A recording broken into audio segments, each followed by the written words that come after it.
In this video, I'm going to take you through some more tree identities. We're going to look at products to sums and sums to products involving sine and cosine of an angle. These are really useful when we have products such as the sine of an angle times the sine of another angle, or the cos of an angle times the sine of another angle. Just helps us manipulate them a little bit more. So first we're going to look at products to sums.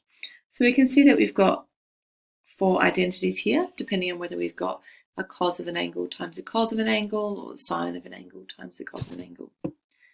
So let's use these identities, and let's have our first 2 examples. In number 1, we're asked to prove that our first identity that we've got written here, that cos of angle A times cos of B is half of some compound angle identities. So I'm going to take the right-hand side to prove this one. So I've got half of, and first of all I'm going to expand the first compound angle identity.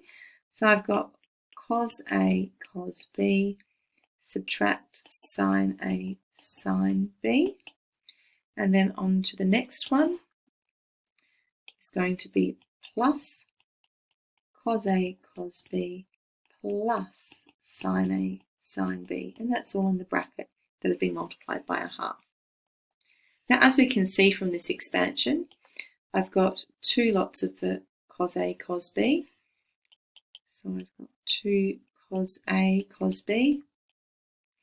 And I've got take sine A sine B and plus sine A sine B, so they will cancel.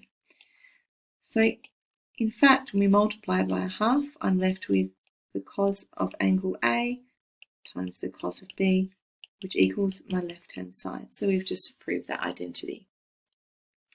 So let's see this in action with some actual angle values. So let's evaluate the cos of 75 times the sine of 15.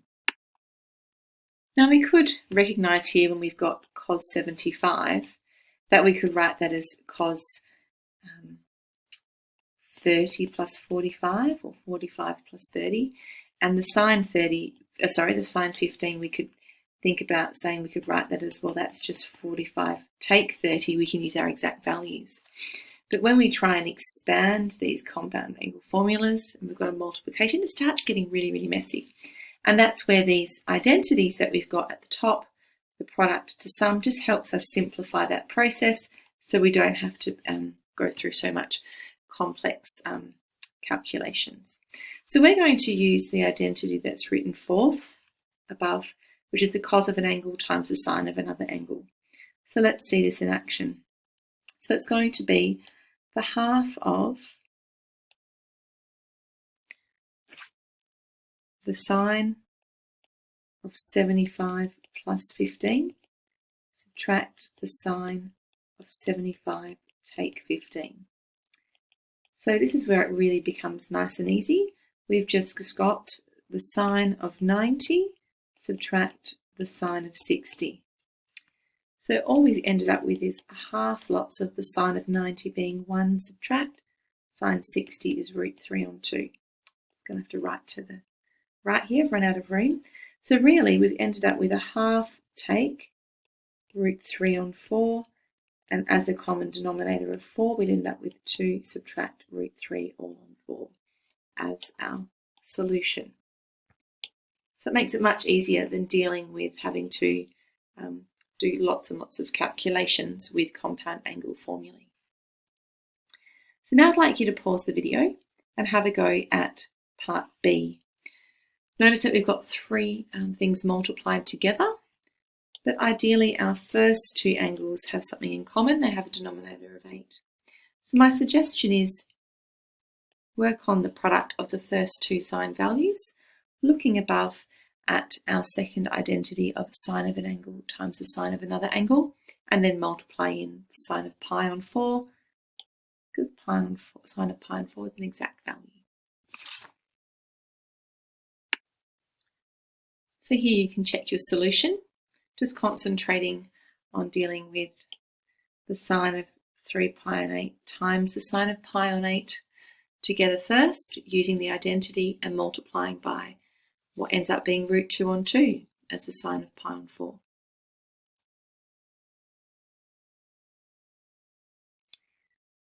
So now let's have a look at solving. Here we've got 4 sine of 5x times the sine of 3x plus 2 cos of 8x equals 1 between 0 and 360. So straight away I can recognise that I'm going to use one of the identities. With this first part, I've got a sine times a sine. So I've got 4 lots of a half outside of cos of 5x take 3x is 2x.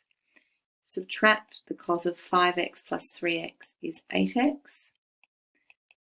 Plus 2 cos of 8x equals 1. What I notice here, I've got 2 cos of 2x. Take 2 cos of 8x plus 2 cos of 8x equals 1. So I can cancel out some terms, and all I'm left with is 2 cos of 2x equals 1, which I know that this means cos 2x equals a half. So straight away, I've got a reference angle here. We're dealing with degrees, so I've got a reference angle of 60 degrees. And I'm looking between 0 and 360, so I've got a solution at 60 degrees and at 300. But I need to recognise that I've got 2x, so I'm going to be going around twice. So I've got, for 2x, I've got 4 solutions. I've got 60 degrees, 300 degrees, 420 degrees, and 660 degrees. Therefore, my solutions for x are at 30 degrees, 150 degrees, 210 degrees, and 330 degrees. So now I can look at the sum to product identities. And unfortunately, these are the identities that are not on your formula sheet. So these are the ones that we could try and recall as much as possible. So first of all, we can see that we've got a manipulation of those 4 again. When we're adding the cos of 2 angles or subtracting, and again with the sine. So let's try and perform a calculation. Express cos 5x plus cos 9x as a product. So I'm going to go for our first sum to product identity listed. So this is going to equal 2 lots of cos of 5x plus 9x. So that's going to be 14x over 2 times by the cos of 5x subtract 9x, which is going to be negative 4x over 2. So if we simplify this, we've got 2 cos of 7x multiplied by the cos of negative 2x. But let's just remind ourselves about when we've got the negative of an angle, because the cos of the negative of an angle is equivalent to the cos of the angle.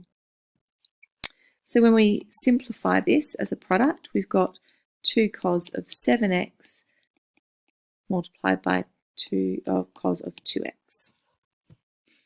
The other important one to remember is sine of negative x is the same as the negative sine of x. And we can check these two, which are also on your formula sheet. Think about the value of cos 30. We know cos 30, or, for example, the cos of negative 30, if we look at that on a unit circle, is the same as the cos of 30, because cos is positive in both of those quadrants.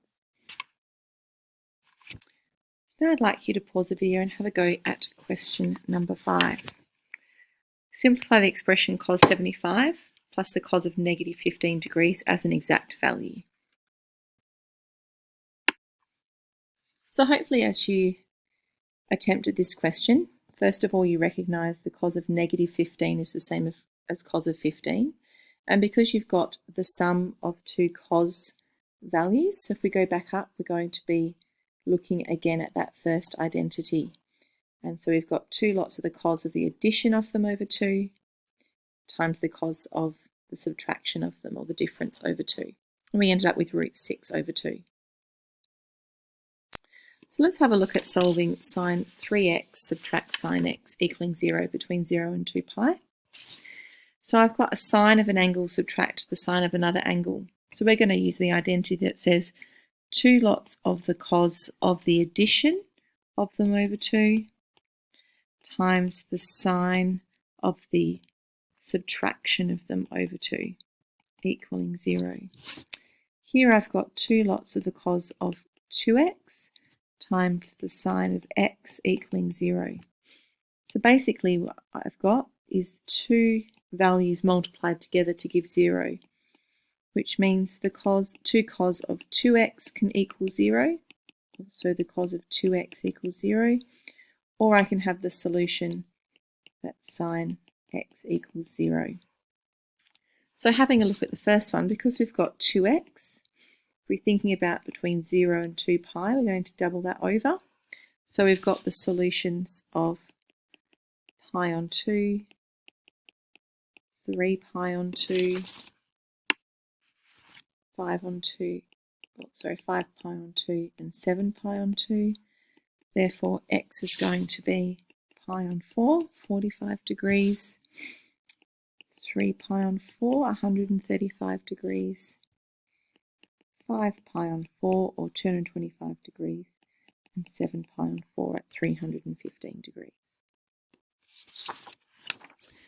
So let's take a look now at how we can use this as a proof.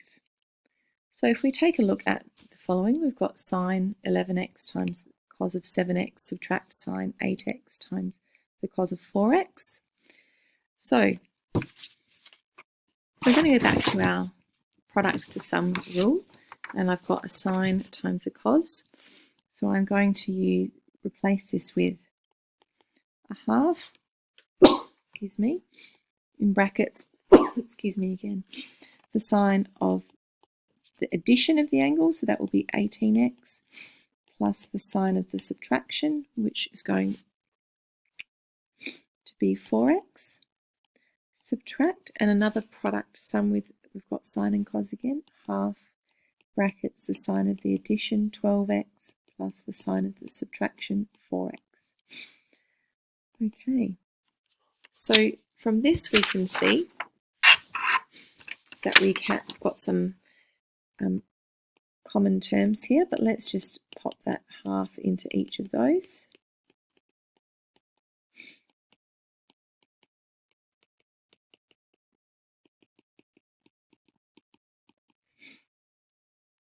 Oops.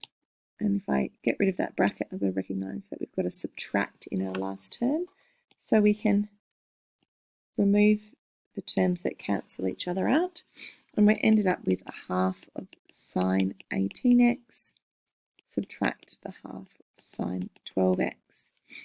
Now what we've got here, I can take out a common factor of the half, or I could have left it out at the beginning. And what I've got here, I recognise is I've got, I can do this as a sum to product. So I've got half outside of 2 lots of, and I've got a sine subtract a sine.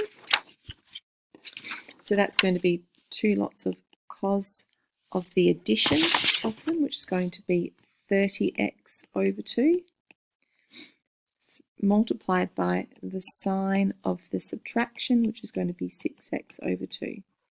So when we simplify this down, we find that we end up with the half and the 2 cancelling. We've got cos of 15x times the sine of 3x, and that equals our right hand side. So now I'd like you to pause the video and have a go at our last proof.